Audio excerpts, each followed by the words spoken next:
तो कैसे हैं आप लोग? मैं उम्मीद करता हूं कि आप सभी अच्छे होंगे।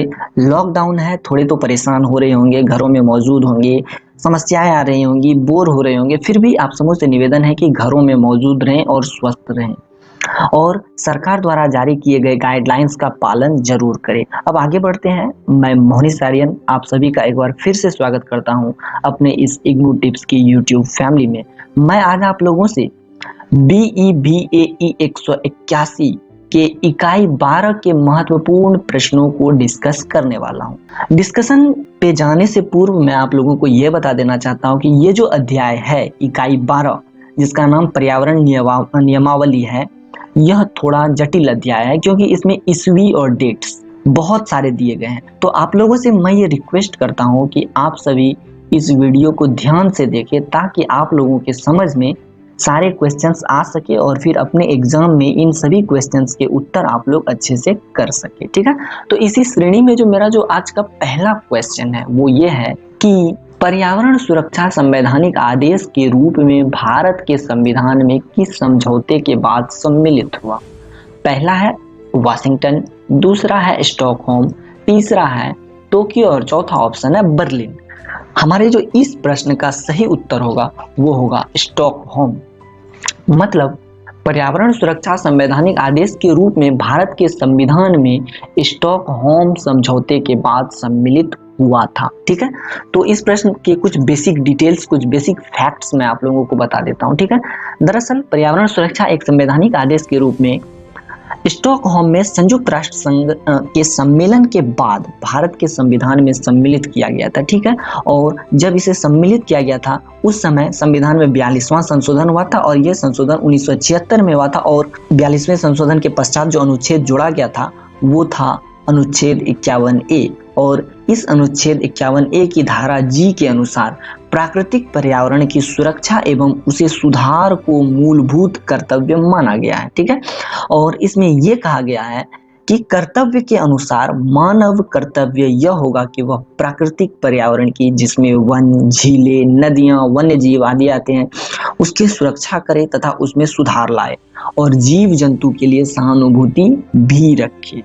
अब कुछ और अनुच्छेद भी उसमें जोड़े गए थे और वो थे अनुच्छेद 48A और इस अनुच्छेद 48A के अनुसार प्रत्येक राज्य का यह प्रयास होगा कि वह पर्यावरण की सुरक्षा करे एवं उसका सुधार करे तथा देश के वनों एवं वन्य जीवन की सुरक्षा करे। भारतीय पर्यावरण विभाग की जो स्थापना हुई थी इसी उद्देश्य से हुई थी ताकि देश के वन्य एवं वन्य जीवन की सुरक्षा की जा सके और ये भारतीय पर्यावरण विभाग की स्थापना सन 1980 में हुई थी और बाद में 1985 में इसी पर्यावरण विभाग का नाम बदलकर पर्यावरण एवं वन मंत्रालय कर दिया गया था। ठीक है, और फिर दोस्तों 2014 में, यह जो रिसेंटली 2014 बीता है, इसी 2014 में इसी पर्यावरण एवं वन मंत्रालय का नाम बदलकर पर्यावरण, वन एवं जलवायु परिवर्तन मंत्रालय कर दिया गया था। ठीक है, अब ये सारी बातें आप लोग समझ चुके होंगे। अब चलिए आगे बढ़ते हैं और देखते हैं दूसरे प्रश्न को। तो अब दूसरा प्रश्न है, जल प्रदूषण निवारण एवं नियंत्रण अधिनियम कब पारित व संशोधित हुआ? तो ऑप्शन नंबर ए कह रहा है 1974 में पारित, 1988 में संशोधित। ऑप्शन नंबर बी 1976 में पारित, 1978 में संशोधित। ऑप्शन नंबर सी 1982 में पारित, 1986 में संशोधित। ऑप्शन नंबर डी 1989 में पारित, 1990 में संशोधित। तो मैं आप लोगों को बता देता हूं, इस प्रश्न का सही उत्तर होगा ऑप्शन नंबर ए, मतलब जल प्रदूषण निवारण एवं नियंत्रण अधिनियम 1974 में पारित हुआ था और 1988 में प्रथम बार संशोधित हुआ था। ठीक है, अब मैं आप लोगों को जल प्रदूषण निवारण एवं नियंत्रण अधिनियम के बारे में कुछ महत्वपूर्ण फैक्ट्स बता देता हूँ। सबसे पहले मैं इसकी नियमावली बताता हूँ। देखिए दोस्तों, यह अधिनियम फैक्ट्री के लिए एक बही प्रवाह मानक बनाता है तथा उसे लागू करता है। मतलब यह फैक्ट्री जो अपने विसर्जित प्रदूषकों को जलराशियों में छोड़ते हैं, जैसे कि नदी, नालों, इन समूह में छोड़ते हैं, तो उनके लिए जल प्रदूषण अधिनियम बही प्रवाह मानक बनाता है तथा उसे लागू करने का काम करता है। और इस अधिनियम के अनुसार बोर्ड, जो जल अधिनियम या जल प्रदूषण की रोकथाम करने वाले बोर्ड हैं, वो बोर्ड जलमल तथा औद्योगिक बही प्रवाह को नियंत्रित करता है। और 1988 में जब जल अधिनियम में मतलब जल प्रदूषण निवारण एवं नियंत्रण अधिनियम में संशोधन हुआ था, उसके बाद बोर्ड किसी औद्योगिक संयंत्र को बंद करा सकता है अथवा कोई सख्त कदम उठा सकता है। तो ये प्रश्न जो है यहीं पे समाप्त हो जाता है दोस्तों। अब हम लोग देख लेते हैं अपने दूसरे प्रश्नों को। आगे बढ़ते हैं, देखते हैं अगला प्रश्न क्या है। अगला प्रश्न है, जल उपकर अधिनियम कब पारित हुआ? ऑप्शन दिए गए हैं 1989, 1978, 1977 और 1974। तो मैं आप लोगों को बता देता हूं दोस्तों, हमारे इस प्रश्न का जो सही उत्तर होगा वो होगा ऑप्शन नंबर सी, मतलब 1977 ईस्वी में जल उपकर अधिनियम पारित हुआ था। ठीक है, अब जल उपकर अधिनियम क्या है मैं इसके बारे में भी आप लोगों को बता देता हूँ। ये जो जल उपकर अधिनियम है, इसके अंतर्गत स्थानीय प्राधिकरणों एवं कुछ खास निर्दिष्ट उद्योगों को जल उपभोग के लिए उपकर यानी टैक्स अदा करना पड़ता। मतलब इसके अनुसार जो स्थानीय जो भी उद्योग धंधे होते हैं, ठीक है, या फिर कुछ खास निर्दिष्ट उद्योग होते हैं, वो अपने लिए जो जल लेते हैं, जो नदियों से जो जल लेते हैं, उसके लिए सरकार को एक टैक्स पे करना पड़ता है। और यह जो नियम है टैक्स पे करने का, यह इसी जल उपकर अधिनियम 1977 के अंतर्गत आता है। मैं आशा करता हूँ कि ये प्रश्न भी आप लोग जरूर समझ गए होंगे। अब आगे बढ़ते हैं। अब जो हमारा चौथा प्रश्न है वो ये है कि वायु अधिनियम कब पारित हुआ, संशोधित हुआ? ऑप्शन दिए गए हैं 1982 में पारित, 1988 में संशोधित, 1981 में पारित, 1987 में संशोधित, जबकि सी नंबर ऑप्शन है 1975 में पारित, 1999 में संशोधित, जबकि डी नंबर ऑप्शन का कहना है कि इनमें से कोई नहीं सही उत्तर होगा। तो हमारे इस प्रश्न का सही उत्तर क्या होगा दोस्तों? तो मैं आप लोगों को बता देता हूं, हमारे इस प्रश्न का सही उत्तर होने वाला है ऑप्शन नंबर बी, मतलब 1981 में वायु अधिनियम पारित हुआ था एवं 1987 में इसे संशोधित किया गया था। ठीक है, अब मैं आप लोगों को बता देता हूं कि ये वायु अधिनियम है क्या। ठीक है, तो चलिए देखते हैं कि वायु अधिनियम क्या है। दरअसल वायु प्रदूषण निवारण एवं नियंत्रण अधिनियम 1981 में पारित हुआ था और 1987 ईस्वी में इसका संशोधन हुआ था। मैं बात कर लेता हूं इनमें कौन कौन सी नियमावली है जिनका पालन भारत के सभी नागरिक को करना होता है। ठीक है, दरअसल इस वायु प्रदूषण अधिनियम के अंतर्गत जिन राज्यों में जल प्रदूषण बोर्ड नहीं थे, वहां पर वायु प्रदूषण बोर्ड स्थापित किए गए और इस अधिनियम के अंतर्गत वायु प्रदूषण नियंत्रण क्षेत्रों के भीतर कार्य कर रहे उद्योगों को राज्य बोर्डों से एक सहमति प्राप्त करना जरूरी है। ठीक है, और इसी के अंतर्गत बोर्ड को यह अधिकार होगा कि वह किसी भी उद्योग की अंदर तक जांच कर सकते हैं। और जब 1987 में वायु प्रदूषण अधिनियम में संशोधन हुआ तो उसके बाद बोर्ड अब किसी भी औद्योगिक संयंत्र को बंद करा सकता है अथवा उस पर कोई भी सख्त कदम उठा सकता है। और इस संशोधन के बाद इस अधिनियम के अंतर्गत इसमें शोर प्रदूषण को भी शामिल कर दिया गया था। ठीक है, अब चलिए आगे बढ़ते हैं, अपने पांचवें प्रश्न को देख लेते हैं। ठीक है, तो अब हमारा जो पांचवा प्रश्न है दोस्तों वो ये है कि वन्य जीवन सुरक्षा अधिनियम कब पारित हुआ, संशोधित हुआ था? ऑप्शन है 1976, 1982, 1972, 1987, 1972 एवं 1982। डी इनमें से कोई नहीं। तो हमारे इस प्रश्न का जो सही उत्तर होगा दोस्तों वो होगा 1972 एवं 1982। ठीक है, मतलब यह जो वन्य जीवन सुरक्षा अधिनियम है यह 1972 ईस्वी में पारित हुआ था एवं 1982 ईस्वी में प्रथम बार इसमें संशोधन किया गया था। ठीक है, तो अब ये वन्य जीवन सुरक्षा अधिनियम क्या है मैं इसके बारे में भी आप सबों को बता देता हूं। दरअसल इस अधिनियम के अंतर्गत जंगली जानवरों एवं पक्षियों के शिकार संबंधी कानूनों, अभयारण्यों तथा राष्ट्रीय उपवनों के बनाने, वन्य प्राणी तथा प्राणी उत्पादों व व्यापार कानूनों के बनाने और अधिनियम के उल्लंघन पर न्यायालय द्वारा दंड की व्यवस्था की गई थी। मतलब किसी भी जंगली जानवर की हत्या या पक्षियों का शिकार, पशुओं का शिकार या फिर किसी भी अभयारण्य को किसी भी तरह का नुकसान पहुंचाना, इन सभी को एक जघन्य अपराध माना गया और यह प्रावधान किया गया कि अगर कोई भी व्यक्ति या कंपनी या फिर कोई भी संगठन ऐसा करते हैं तो उन पर जुर्माना या किसी भी प्रकार का दंड लगाया जा सकता है। ठीक है,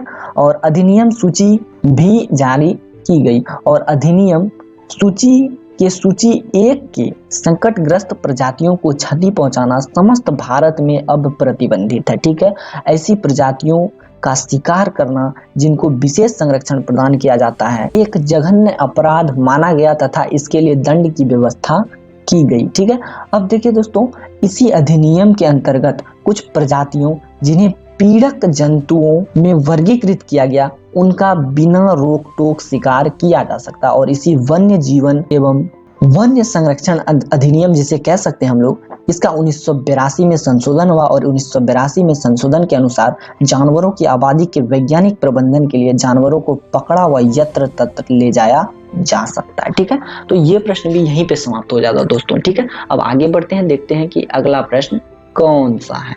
अब जो हमारा अगला प्रश्न है दोस्तों वो ये है कि वन्य संरक्षण अधिनियम सबसे पहले कब बना था। ऑप्शंस हैं 1942, 1915, 1927 एवं 1918। तो मैं आप लोगों को बता देता हूँ, यह अधिनियम सर्वप्रथम 1927 में बना था। ठीक है, और यह स्वतंत्रता से पूर्व की ही बात है, मतलब भारत देश तभी स्वतंत्र भी नहीं हुआ था, उससे पहले ही यह अधिनियम बन चुका था, जो कि ब्रिटिश द्वारा बनाया गया था। ब्रिटिश शासन काल में जो लोग शासन कर रहे थे उनके द्वारा यह अधिनियम बनाया गया था। ठीक है, तो अभी मैं आप लोगों को वन संरक्षण अधिनियम के बारे में भी कुछ महत्वपूर्ण बातें बता देता हूं। ठीक है, तो सर्वप्रथम वन अधिनियम 1927 में बनाया गया था। बाद में पुराने 1927 के अधिनियम में सुधार करके 1980 में वन संरक्षण अधिनियम बनाया गया। ठीक है, और इसमें वनों में वृक्षों को काटना, जानवर को चराना तथा शिकार करना दंडनीय अपराध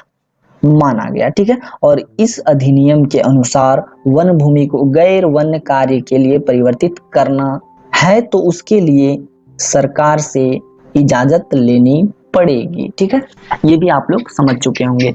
अब आगे बढ़ते हैं, देखते हैं कि अगला प्रश्न कौन सा है। अगला प्रश्न है, वन संरक्षण अधिनियम को सुधार करके कब बनाया गया। ऑप्शन है 1981, 1982, 1945 और 1980। ठीक है, तो अभी अभी ऊपर वाले प्रश्न में तो मैंने आप लोगों को बताया ही है। अगर आप लोगों ने ध्यान से सुना होगा तो आप लोगों ने सुना भी जरूर होगा कि 1927 के अधिनियम को 1980 में सुधार करके ही वन संरक्षण अधिनियम बनाया गया था। ठीक है, आप लोग समझ गए होंगे कि वन संरक्षण अधिनियम को सुधार करके सर्वप्रथम बार 1980 में भारतीय सरकार ने प्रस्तुत किया था। ठीक है, अब अगले प्रश्न को भी जरा देख लेते हैं। इसके लिए मैं थोड़ा पीडीएफ को नीचे कर लेता हूं। तो अगला प्रश्न जो है दोस्तों वो ये है कि जैव विविधता अधिनियम कब पारित किया गया। तो ऑप्शन है, यहाँ पर थोड़ा सा मिस्टेक हो गया लिखने में दोस्तों, यहाँ 2003 है ऑप्शन में, तो यहाँ 2003, उसके बाद बी ऑप्शन है 1999, ऑप्शन नंबर सी है 2000, जबकि ऑप्शन नंबर डी है 2002। तो मैं आप लोगों को बता देता हूं दोस्तों, जैव विविधता अधिनियम 2000 ईस्वी में पारित कर दिया गया था। ठीक है, अब ये जो जैव विविधता अधिनियम है इसमें क्या क्या महत्वपूर्ण चीजें हैं मैं अभी आप लोगों को बता देता हूँ। सर्वप्रथम भारतवर्ष 1994 से जैविकीय विविधता पर अंतरराष्ट्रीय सम्मेलन का एक सदस्य है और इसका उद्देश्य निम्न है। मतलब ये जो जैव विविधता अधिनियम है इसका उद्देश्य जैव विविधता का संरक्षण, जैविकीय घटकों का निर्वाहशील उपयोग। ठीक है, अब आप लोग ये प्रश्न भी समझ गए होंगे। चलिए अगले प्रश्न को देख लेते हैं। अगला प्रश्न है, पर्यावरण अधिनियम कब पारित हुआ। ऑप्शंस हैं 1987, 1986, इनमें से सी नंबर में ऑप्शन है 1988। ठीक है, और डी है इनमें से कोई नहीं। ठीक है, तो हमारे इस प्रश्न का जो सही उत्तर होगा दोस्तों वो होगा 1986। तात्पर्य ये है कि सर्वप्रथम पर्यावरण अधिनियम को 1986 ईस्वी में पारित किया गया था। ठीक है, तो अब ये पर्यावरण अधिनियम क्या है मैं इसके बारे में भी आप लोगों को बता देता हूँ। सर्वप्रथम ये जो पर्यावरण अधिनियम है यह भोपाल त्रासदी के परिप्रेक्ष्य में बनाया गया था। मतलब ये जो भोपाल त्रासदी घटना हुई थी इसके बाद इस अधिनियम को पारित किया गया था और इस अधिनियम का उद्देश्य विभिन्न केंद्रीय तथा राज्य प्राधिकरणों के क्रियाकलापों का समन्वय करना था। और ये जो पर्यावरण संरक्षण अधिनियम था यह पहला ऐसा विधेयक था जिसकी मदद से सरकार किसी भी उद्योग, उसके परिचालन को बंद, प्रतिबंधित या फिर नियमन करा सकती थी। मतलब यह अधिनियम इतना ताकतवर था कि इस अधिनियम के अनुसार सरकार जो है किसी भी उद्योग को बंद करवा सकती थी और उस पर कड़े से कड़े कानून लगा सकती थी। इसके लिए सरकार को पूर्ण रूपेण खुली छूट दी गई थी। ठीक है, ये प्रश्न भी आप लोग समझ गए होंगे। अब जो अगला प्रश्न है वो ये है कि राष्ट्रीय पर्यावरण ट्रिब्यूनल अधिनियम कब पारित हुआ था? तो हमारे जो ऑप्शन है वो है 1992, 1993, 1995 एवं 1994। तो मैं आप लोगों को बता देता हूं दोस्तों, हमारे इस प्रश्न का सही उत्तर होगा सर्वप्रथम राष्ट्रीय पर्यावरण ट्रिब्यूनल अधिनियम 1995 ईस्वी में पारित हुआ था। ठीक है, तो मैं इस राष्ट्रीय पर्यावरण ट्रिब्यूनल अधिनियम 1995 के बारे में भी बता देता हूँ। यह जो अधिनियम था राष्ट्रीय पर्यावरण ट्रिब्यूनल अधिनियम, यह रियो डी जेनेरियो के सम्मेलन के परिणाम स्वरूप पारित किया गया था। ठीक है, और इसके तहत 1995 में राष्ट्रीय पर्यावरण ट्रिब्यूनल की स्थापना हुई थी और इस अधिनियम का उद्देश्य यह था कि जोखिम भरे कार्यों से व्यक्ति को अगर कोई नुकसान होता है तो उसका हर्जाना सरकार देगी।